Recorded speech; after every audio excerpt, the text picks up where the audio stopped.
This is the story of a man named Stanley. Stanley worked for a company in a big building where he was employee number 427. Employee number 427's job was simple. He sat at his desk in room 427 and he pushed buttons on a keyboard. Orders came to him through a monitor on his desk, telling him what buttons to push, how long to push them, and in what order. This is what employee 427 did every day of every month of every year. And although others might have considered it soul-rending, Stanley relished every moment that the orders came in, as though he had been made exactly for this job. And Stanley was happy. And then one day, something very peculiar happened. Something that would forever change Stanley. Something he would never quite forget. He had been at his desk for nearly an hour when he realized that not one single order had arrived on the monitor for him to follow. No one had showed up to give him instructions, call a meeting, or even say hi. Never in all his years at the company had this happened, this complete isolation. Something was very clearly wrong. Shocked, frozen solid, Stanley found himself unable to move for the longest time. But as he came to his wits and regained his senses, he got up from his desk and stepped out of his office.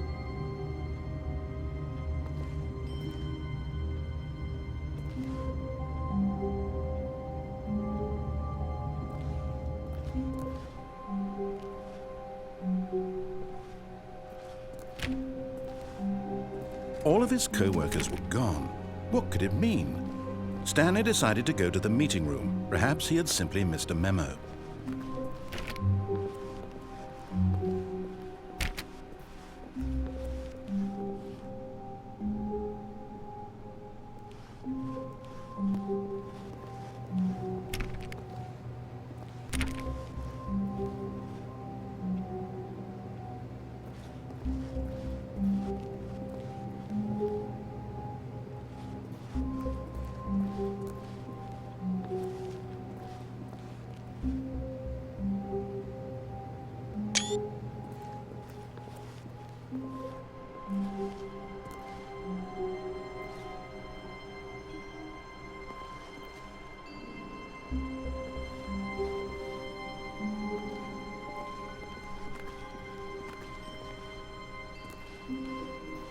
When Stanley came to a set of 2 open doors, he entered the door on his left.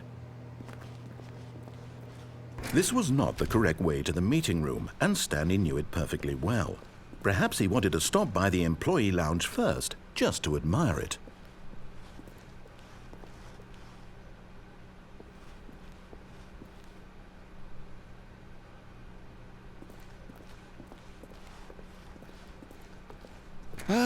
Yes, truly a room worth admiring. It had really been worth the detour after all, just to spend a few moments here in this immaculate, beautifully constructed room. Stanley simply stood here, drinking it all in.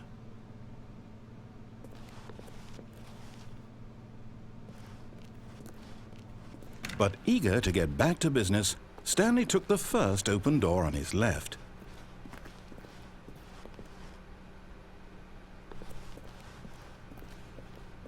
Stanley was so bad at following directions, it's incredible he wasn't fired years ago.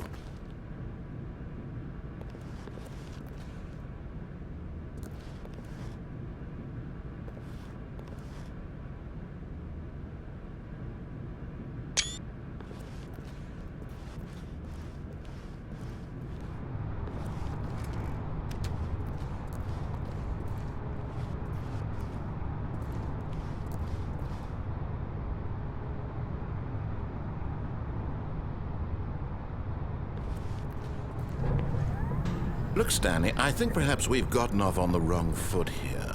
I'm not... But in his eagerness to prove that he is in control of the story and no one gets to tell him what to do, Stanley leapt from the platform and plunged to his death. Good job, Stanley. Everyone thinks you are very powerful.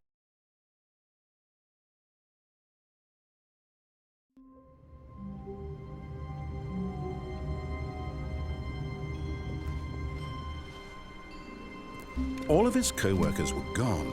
What could it mean? Stanley decided to go to the meeting room. Perhaps he had simply missed a memo.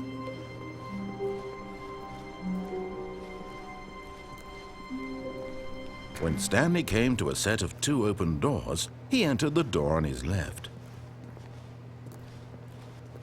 This was not the correct way to the meeting room, and Stanley knew it perfectly well. Perhaps he wanted to stop by the employee lounge first, just to admire it. Wow, yes, this room.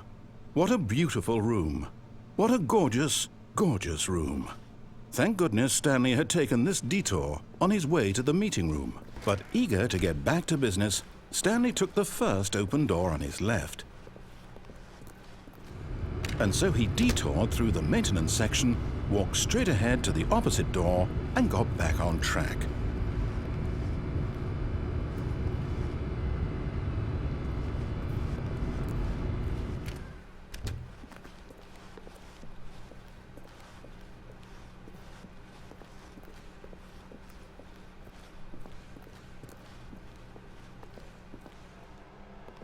Yet there was not a single person here either.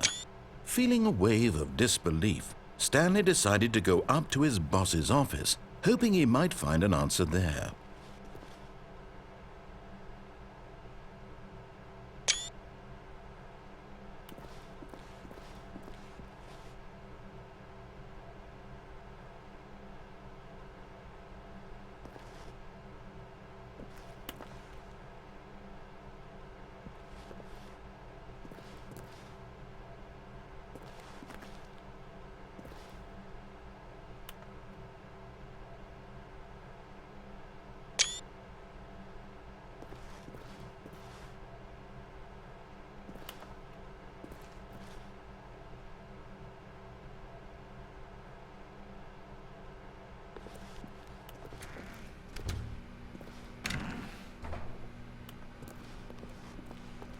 Stanley stepped into the broom closet, but there was nothing here, so he turned around and got back on track.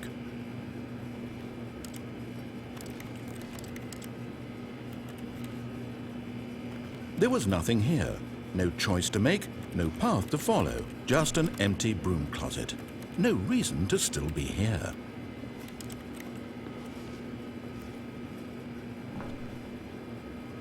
It was baffling that Stanley was still just sitting in the broom closet. He wasn't even doing anything. At least if there was something to interact with, he'd be justified in some way. As it is, he's literally just standing there doing sweet FA.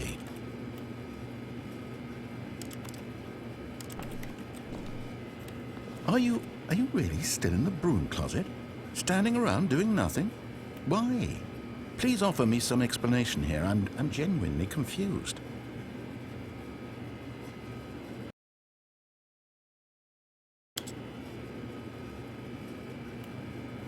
You do realize there's no choice or anything in here, right? If I'd said Stanley walked past the broom closet, at least you would have had a reason for exploring it to find out. But it didn't even occur to me because literally this closet is of absolutely no significance to the story whatsoever. I never would have thought to mention it.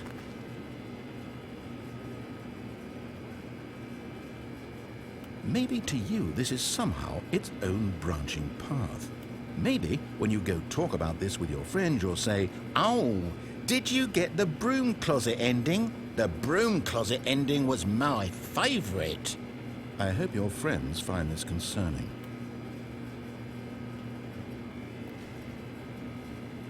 Stanley was fat and ugly and really, really stupid. He probably only got the job because of a family connection. That's how stupid he is. That or with drug money. Also, Stanley is addicted to drugs and hookers. Well, I've come to a very definite conclusion about what's going on right now. You're dead. You got to this broom closet, explored it a bit, and were just about to leave because there's nothing here, when a physical malady of some sort shut down your central nervous system and you collapsed on the keyboard. Well, in a situation like this, the responsible thing is to alert someone nearby so as to ensure that your body is taken care of before it begins to decompose. Hello? Anyone who happens to be nearby? The person at this computer is dead. He or she has fallen prey to any number of your countless human physiological vulnerabilities. It's indicative of the long-term sustainability of your species. Please remove their corpse from the area and instruct another human to take their place at the computer, making sure they understand basic first-person video game mechanics and filling them in on the history of narrative tropes in video gaming, so that the irony and insightful commentary of this game is not lost on them. All right, when you've done that, just step out into the hallway.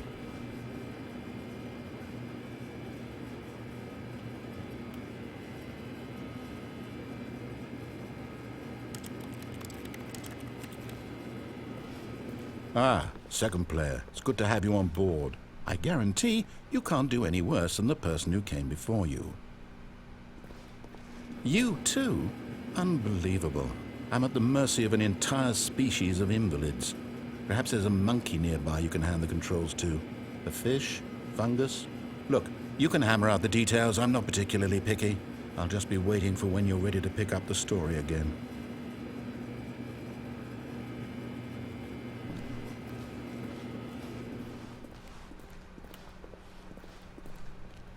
Coming to a staircase, Stanley walked upstairs to his boss's office.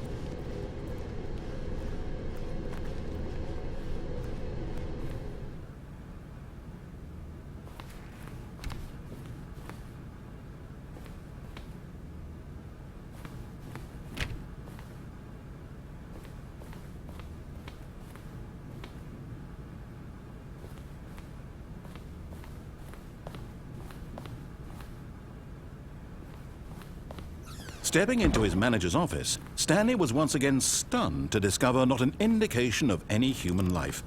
Shocked, unraveled, Stanley wondered in disbelief who orchestrated this, what dark secret was being held from him. What he could not have known was that the keypad behind the boss's desk guarded the terrible truth that his boss had been keeping from him. And so the boss had assigned it an extra secret PIN number, 2845. But of course, Stanley couldn't possibly have known this.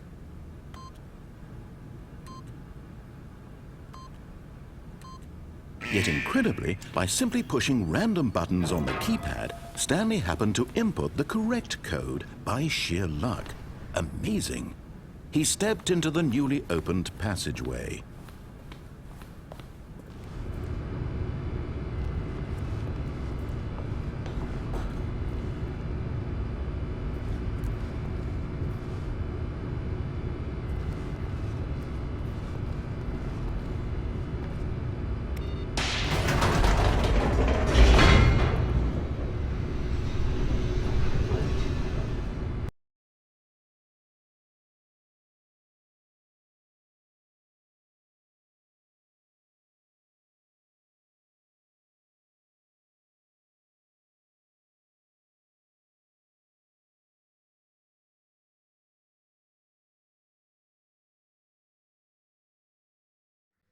Descending deeper into the building, Stanley realized he felt a bit peculiar.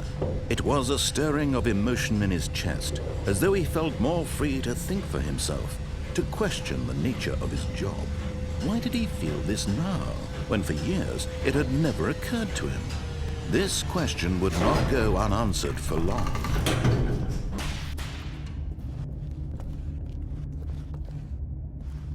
Stanley walked straight ahead through the large door that read Mind Control Facility.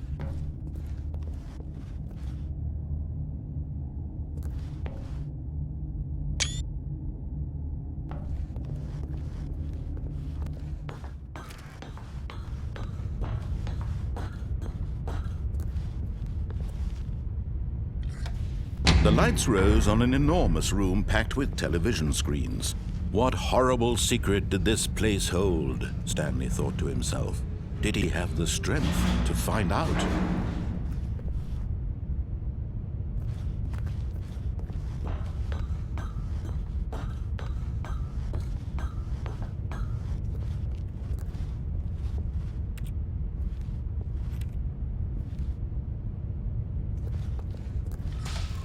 Now the monitors jumped to life, their true nature revealed. Each bore the number of an employee in the building, Stanley's co-workers. The lives of so many individuals reduced to images on a screen, and Stanley, one of them, eternally monitored in this place where freedom meant nothing.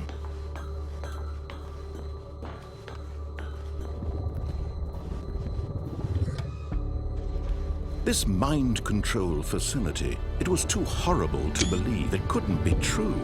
Had Stanley really been under someone's control all this time? Was this the only reason he was happy with his boring job? That his emotions had been manipulated to accept it blindly? No, he refused to believe it. He couldn't accept it. His own life in someone else's control? Never! It was unthinkable, wasn't it? Was it even possible? Had he truly spent his entire life utterly blind to the world? But here was the proof. The heart of the operation. Controls labeled with emotions. Happy, or sad, or content. Walking, eating, working. All of it monitored and commanded from this very place. And as the cold reality of his past began to sink in, Stanley decided that this machinery would never again exert its terrible power over another human life. For he would dismantle the controls once and for all.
And when at last he found the source of the room's power, he knew it was his duty, his obligation, to put an end to this horrible place and to everything it stood for. Oh, Stanley, you didn't just activate the controls, did you? After they kept you enslaved all these years, you go and you try to take control of the machine for yourself. Is that what you wanted? Control? Oh, Stanley, I applaud your effort, I really do. But you need to understand, there's only so much that machine can do. You were supposed to let it go, turn the controls off, and leave. If you want to throw my story off track, you're going to have to do much better than that. I'm afraid you don't have nearly the power you think you do. For example, and I believe you'll find this pertinent, Stanley suddenly realized he had just initiated the network's emergency detonation system. In the event that this machine is activated without proper DNA identification, nuclear detonators are set to explode, eliminating the entire complex. How long until detonation then? Let's say, 2 minutes. Now this is making things a little more fun, isn't it, Stanley? It's your time to shine. You are the star. It's your story now. Shape it to your heart's desires.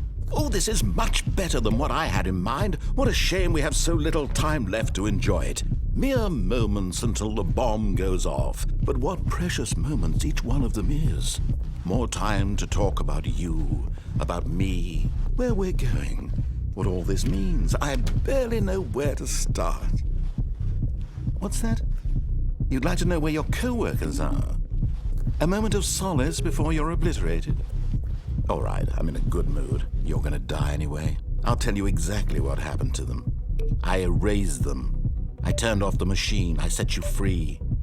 Of course, that was merely in this instance of the story. Sometimes when I tell it, I simply let you sit there in your office forever, pushing buttons endlessly and then dying alone. Other times, I let the office sink into the ground, swallowing everyone inside, or I let it burn to a crisp. I have to say this, though, this version of events has been rather amusing. Watching you try to make sense of everything and take back the control wrested away from you, it's quite rich. I almost hate to see it go. But I'm sure whatever I come up with on the next go-around will be even better. My goodness, only 34 seconds left. But I'm enjoying this so much. You know what? To hell with it. I'm going to put some extra time on the clock, why not? These are precious additional seconds, Stanley. Time doesn't grow on trees. Oh dear me, what's the matter, Stanley? Is it that you have no idea where you're going or what you're supposed to be doing right now? Or did you just assume when you saw that timer that something in this room was capable of turning it off? I mean, look at you. Running from button to button, screen to screen, clicking on every little thing in this room. These numbered buttons, no, these colored ones, or maybe this big red button, or this door. Everything, anything, something here will save me. Why would you think that, Stanley? That this video game can be beaten? Won? Solved? Do you have any idea what your purpose in this place is? Stanley, you're in for quite a disappointment. But here's a spoiler for you. That timer isn't a catalyst to keep the action moving along. It's just seconds ticking away to your death. You're only still playing instead of watching a cutscene because I want to watch you for every moment that you're powerless. To see you made humble. This is not a challenge. It's a tragedy. You wanted to control this world, that's fine. But I'm going to destroy it first, so you can't. Take a look at the clock, Stanley. That's 30 seconds you have left to struggle. 30 seconds until a big boom and then nothing. No ending here, just you being blown to pieces. Will you cling desperately to your frail life, or will you let it go peacefully? Another choice. Make it count, or don't. It's all the same to me, all a part of the joke. And believe me, I will be laughing at every second of your inevitable life from the moment we fade in until the moment I say, happily ever after.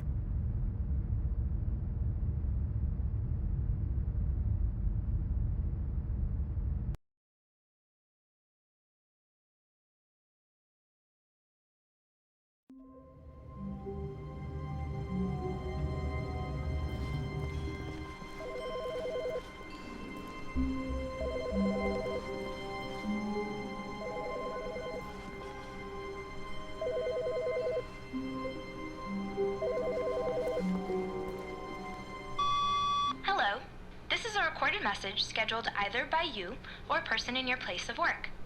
The purpose of this message is to warn you about the dangers of recorded messages. If at any time you believe you are listening to a recorded message, please terminate it immediately and cease all flow of information from the recorded message into your perceptual sphere. Thank you, and have a pleasant day.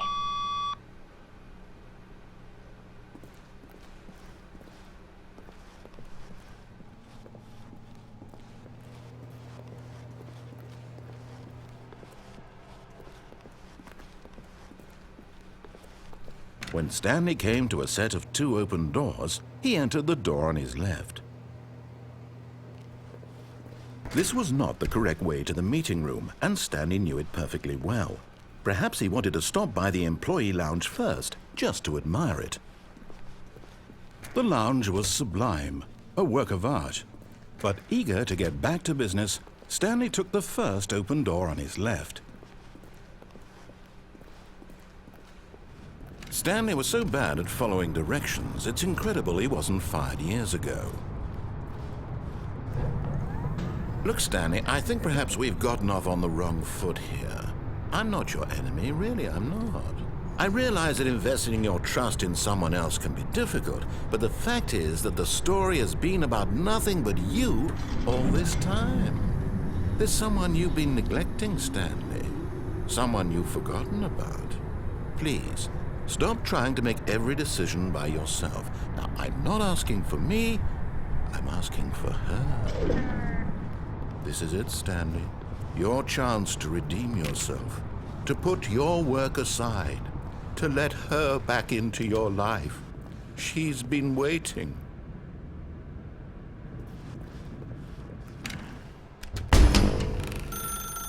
That's her, Stanley.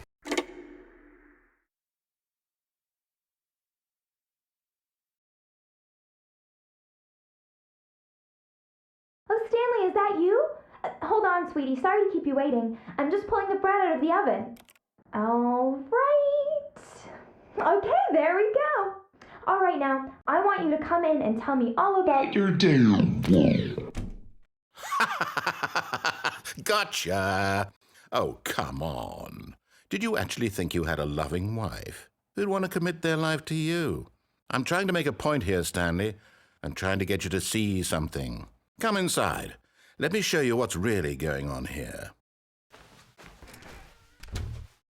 This is a very sad story about the death of a man named Stanley. Stanley is quite a boring fellow. He has a job that demands nothing of him, and every button that he pushes is a reminder of the inconsequential nature of his existence. Look at him there, pushing buttons, doing exactly what he's told to do. Now he's pushing a button. Now he's eating lunch. Now he's going home. Now he's coming back to work. One might even feel sorry for him, except that he's chosen this life.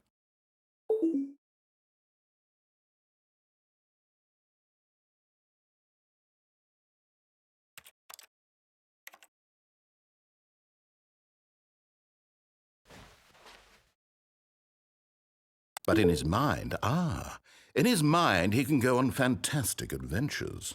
From behind his desk, Stanley dreamed of wild expeditions into the unknown, fantastic discoveries of new lands. It was wonderful. And each day that he returned to work was a reminder that none of it would ever happen to him. And so he began to fantasize about his own job. First, he imagined that one day while at work, he stepped up from his desk to realize that all of his co-workers, his boss, everyone in the building had suddenly vanished off the face of the earth. The thought excited him terribly. So he went further. He imagined that he came to 2 open doors and that he could go through either. At last, choice. It barely even mattered what lay behind each door. The mere thought that his decisions would mean something was almost too wonderful to behold. As he wandered through this fantasy world, he began to fill it with many possible paths and destinations. Down one path lay an enormous round room with monitors and mind controls. And down another was a yellow line that weaved in many directions, and down another was a game with a baby. And he called it the Stanley Parable. It was such a wonderful fantasy, and so in his head he relived it again, and then again, and again, over and over, wishing beyond hope that it would never end, that he might always feel this free. Surely there's an answer down some new path, mustn't there be? Perhaps if he played just one more time.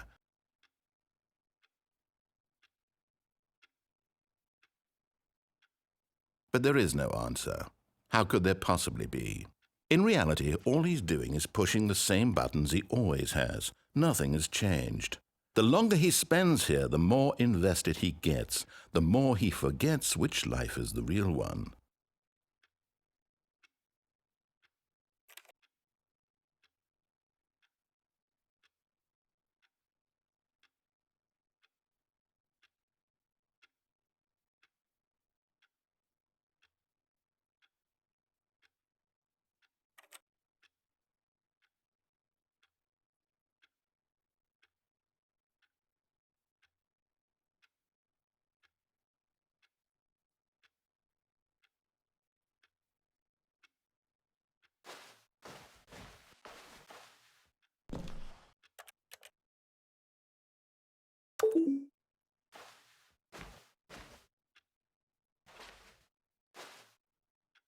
And I'm trying to tell him this, that in this world he can never be anything but an observer, that as long as he remains here, he's slowly killing himself. But he won't listen to me. He won't stop. Here, watch this. Stanley, the next time the screen asks you to push a button, do not do it.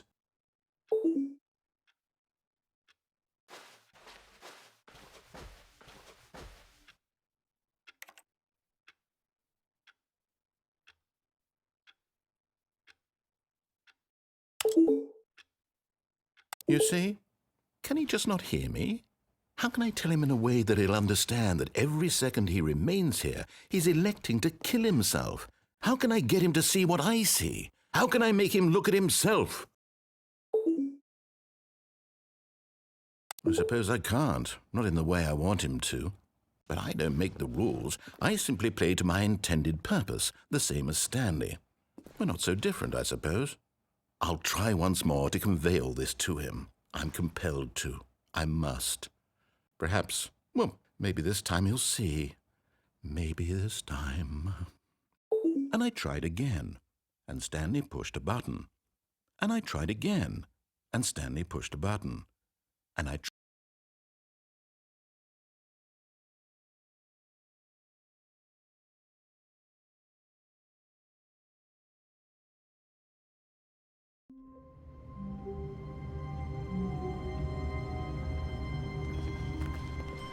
All of his co-workers were gone.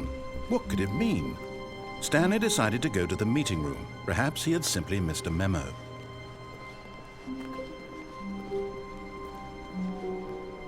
When Stanley came to a set of 2 open doors, he entered the door on his left.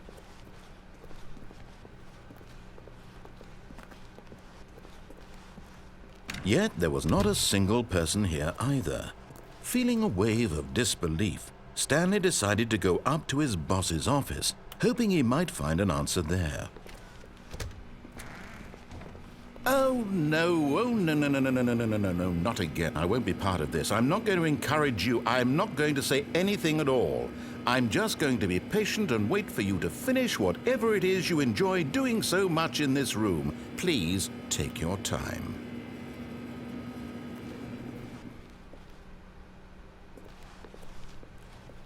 Coming to a staircase, Stanley walked upstairs to his boss's office.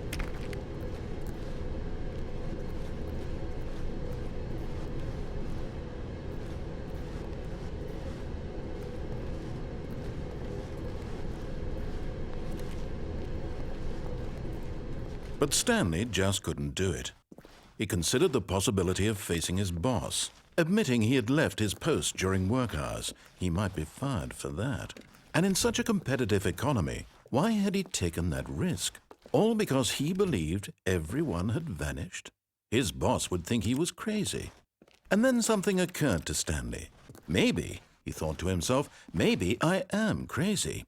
All of my co-workers blinking mysteriously out of existence in a single moment for no reason at all? None of it made any logical sense. And as Stanley pondered this, he began to make other strange observations. For example, why couldn't he see his feet when he looked down? Why did doors close automatically behind him wherever he went? And for that matter, these rooms were starting to look pretty familiar. Were they simply repeating?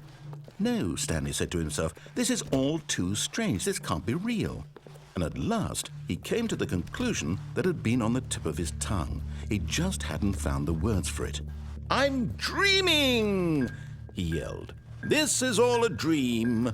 Oh, what a relief Stanley felt to have finally found an answer, an explanation. His co-workers weren't actually gone. He wasn't going to lose his job. He wasn't crazy after all. And he thought to himself, I suppose I'll wake up soon. I'll have to go back to my boring real-life job pushing buttons. I may as well enjoy this while I'm still lucid. So he imagined himself flying and began to gently float above the ground. Then he imagined himself soaring through space on a magical starfield, and it too appeared. It was so much fun, and Stanley marveled that he had still not woken up. How was he remaining so lucid? And then perhaps the strangest question of them all entered Stanley's head. One he was amazed he hadn't asked himself sooner. Why is there a voice in my head dictating everything that I'm doing and thinking? Now the voice was describing itself being considered by Stanley, who found it particularly strange. I'm dreaming about a voice describing me, thinking about how it's describing my thoughts, he thought. And while he thought it all very odd and wondered if this voice spoke to all people in their dreams, the truth was that, of course, this was not a dream. How could it be? Was Stanley simply deceiving himself, believing that if he's asleep, he doesn't have to take responsibility for himself? Stanley is as awake right now as he's ever been in his life. Now, hearing the voice speak these words was quite a shock to Stanley. After all, he knew for certain, beyond a doubt, that this was in fact a dream. Did the voice not see him float and make the magical stars just a moment ago? How else would the voice explain all that? This voice was a part of himself too. Surely, if he could just... He would prove it. He would prove that he was in control, that this was a dream. So he closed his eyes gently, and he invited himself to wake up. He felt the cool weight of the blanket on his skin, the press of the mattress on his back, the fresh air of a world outside this one. Let me wake up, he thought to himself. I'm through with this dream. I wish it to be over. Let me go back to my job. Let me continue pushing the buttons. Please, it's all I want. I want my apartment and my wife and my job. All I want is my life exactly the way it's always been. My life is normal. I am normal. Everything will be fine. I am okay.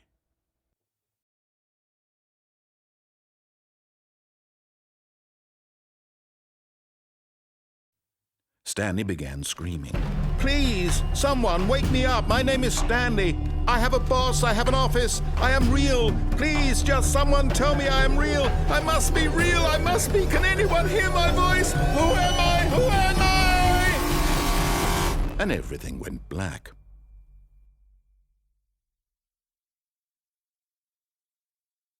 This is the story of a woman named Mariella.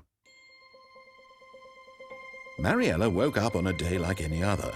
She arose, got dressed, gathered her belongings, and walked to her place of work. But on this particular day, her walk was interrupted by the body of a man who had stumbled through town talking and screaming to himself, and then collapsed dead on the sidewalk. And although she would soon turn to go call for an ambulance, for just a few brief moments she considered the strange man. He was obviously crazy. This much she knew. Everyone knows what crazy people look like. And in that moment, she thought to herself how lucky she was to be normal. I am sane. I am in control of my mind. I know what is real and what isn't. It was comforting to think this, and in a certain way, seeing this man made her feel better. But then she remembered the meeting she had scheduled for that day. The very important people whose impressions of her would affect her career, and by extension, the rest of her life. She had no time for this, so it was only a moment that she stood there, staring down at the body. And then she turned and ran.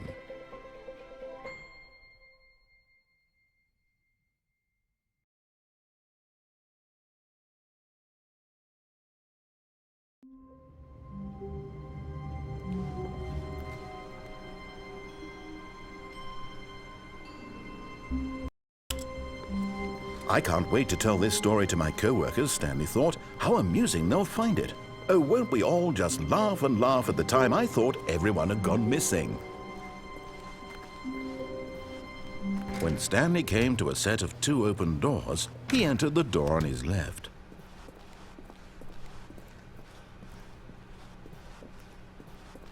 Yet there was not a single person here either. Feeling a wave of disbelief, Stanley decided to go up to his boss's office, hoping he might find an answer there.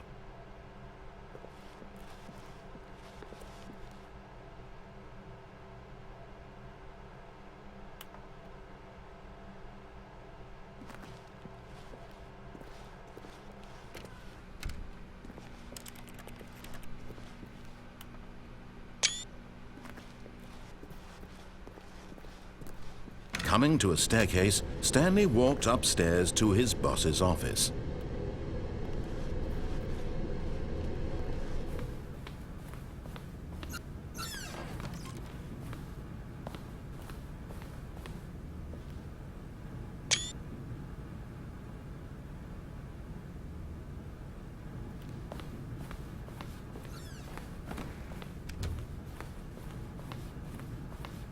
Stepping into his manager's office, Stanley was once again stunned to discover not an indication of any human life.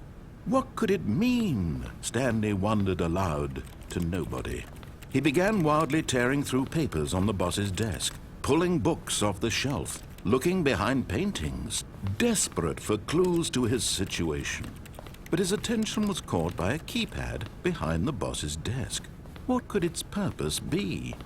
In fact, this keypad guarded the terrible secret that lay buried below his feet. And so the boss had assigned it an extra secret PIN number, 2845. But of course, Stanley couldn't possibly have known this.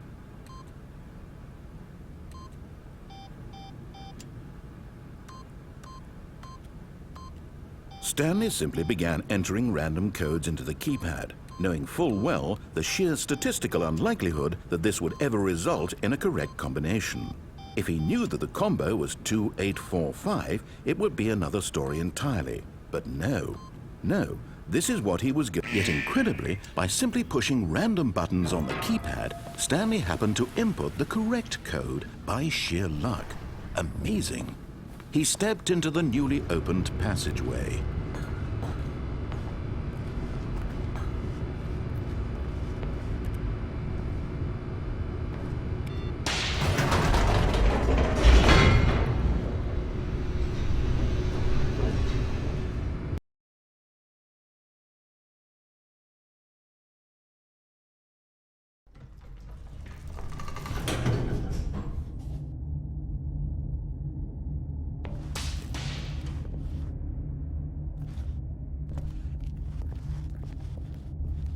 Stanley walked straight ahead through the large door that read Mind Control Facility. Although this passageway had the word Escape written on it, the truth was that at the end of this hall, Stanley would meet his violent death. The door behind him was not shut. Stanley still had every opportunity to turn around and get back on track. At this point, Stanley was making a conscious, concerted effort to walk forward and willingly confront his death.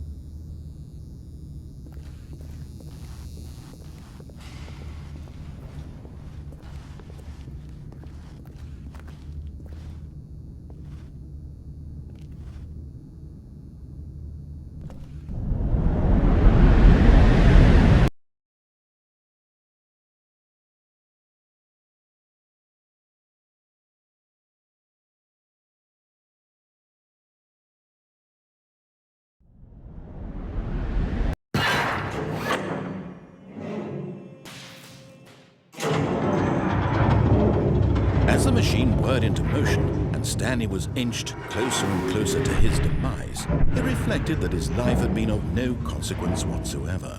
Stanley can't see the bigger picture. He doesn't know the real story, trapped forever in his narrow vision of what this world is. Perhaps his death was of no great loss, like plucking the eyeballs from a blind man. So he resigned and willingly accepted this violent end to his brief and shallow life. Farewell, Stanley.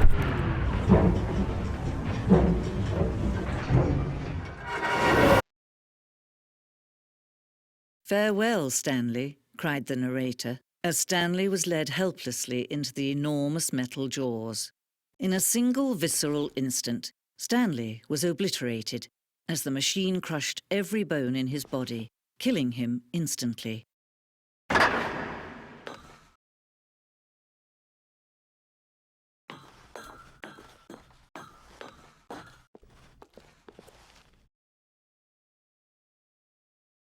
And yet it would be just a few minutes before Stanley would restart the game, back in his office, as alive as ever. What exactly did the narrator think he was going to accomplish? When every path you can walk has been created for you long in advance, death becomes meaningless, making life the same. Do you see now? Do you see that Stanley was already dead from the moment he hit start?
push the number 4.